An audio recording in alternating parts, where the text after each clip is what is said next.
विक्रम बेताल की 21वीं कहानी। सबसे ज्यादा प्रेम में अंधा कौन था। सम्राट विक्रमादित्य ने योगी को दिए वचन को पूरा करने के लिए एक बार फिर बेताल को पेड़ से उतारकर अपने कंधे पर बैठा लिया। इसके बाद वह योगी के पास चल दिए। रास्ता तय करने के लिए बेताल ने एक नई कहानी शुरू की। बेताल बोला, बहुत समय पहले की बात है। विशाला नाम के राज्य में पद्मनाभ नाम का एक राजा राज किया करता था।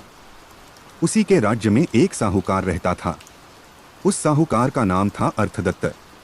अर्थदत्त की एक सुंदर लड़की थी, अनंगमंजरी। अनंगमंजरी जब बड़ी हुई तो साहूकार ने मणिवर्मा नाम के एक धनी साहूकार से उसका विवाह कर दिया। मणिवर्मा अनंगमंजरी को काफी चाहता था, लेकिन अनंगमंजरी मणिवर्मा को बिल्कुल भी पसंद नहीं करती थी। एक दिन मणिवर्मा किसी काम से अपने राज्य से बाहर गया था और अनंगमंजरी अकेली थी, इसलिए वह अपने घर से कुछ दूर टहलने के लिए निकली। तभी रास्ते में अनंगमंजरी ने राजपुरोहित के लड़के कमलाकर को देखा। कमलाकर को देखते ही अनंगमंजरी को उससे प्रेम हो गया।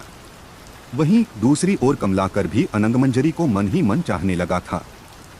अनंगमंजरी बिना देर किए महल के बाग में जाती है और चंडी देवी को प्रणाम करती है। अनंगमंजरी चंडी देवी से हाथ जोड़कर प्रार्थना करती है, हे माता, अगर मैं इस जन्म में कमलाकर को नहीं पा सकी तो अगले जन्म में मैं उनकी ही पत्नी बनूं। इतना कहते हुए अनंगमंजरी ने अपना दुपट्टा खींचा और पेड़ पर दुपट्टे से फांसी लगाने की तैयारी करने लगी। तभी राज्य की दासी और अनंगमंजरी की सहेली वहां आ गई। सहेली ने कहा, अनंगमंजरी, तुम ये क्या कर रही हो। इस पर अनंगमंजरी उसे अपनी मन की बात बताती है। यह सुनने के बाद सहेली कहती है, तुम बिल्कुल भी परेशान न हो, जल्द ही मैं कमलाकर से तुम्हारी मुलाकात करा दूंगी। सहेली की यह बात सुनकर अनंगमंजरी रुक गई। अगले ही दिन अनंगमंजरी की सहेली ने कमलाकर के साथ उसकी मुलाकात का प्रबंध किया। दोनों एक दूसरे से मिलने बाग में पहुंचे। दोनों ने एक दूसरे को देखा और खुद को रोक न सके।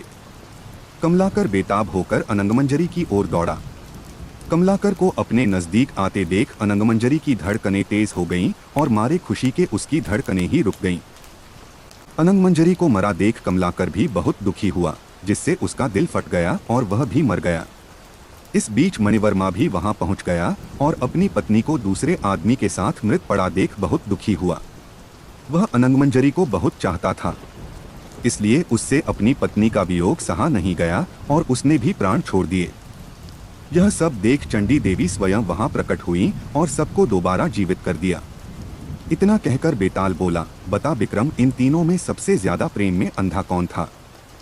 जब विक्रम कुछ नहीं बोला तो बेताल ने फिर कहा, बता विक्रम, प्रेम में अंधा कौन था। बेताल के बार बार पूछने पर विक्रम ने कहा, सुनो बेताल, सबसे ज्यादा प्रेम में अंधा था मणिवर्मा। वजह यह है कि अनंगमंजरी और कमलाकर अचानक मिले और वह उस खुशी के कारण मरे। वहीं मणिवर्मा यह देखकर शोक में मर गया कि उसकी पत्नी किसी दूसरे से प्रेम करती थी और अपने प्रेम से मिलने की खुशी में मर गई। यह सुनते ही बेताल बोला, हाँ राजन, तुमने बिल्कुल सही जवाब दिया, लेकिन तू बोला तो मैं चला। इतना कहकर बेताल एक बार फिर विक्रम के कंधे से उड़कर पेड़ पर फिर जा लटकता है। इसी के साथ प्रेम में अंधा कौन विक्रम बेताल कहानी समाप्त होती है। कहानी से सीख, किसी भी चीज की अति नुकसानदायक हो सकती है, इसलिए इंसान को हमेशा अपनी भावनाओं पर नियंत्रण रखना चाहिए। विक्रम बेताल की अगली कहानी। 4 ब्राह्मण भाइयों की कथा सुनने के लिए हमारे चैनल में जाएं और वहां से अगली कहानी का आनंद उठाएं।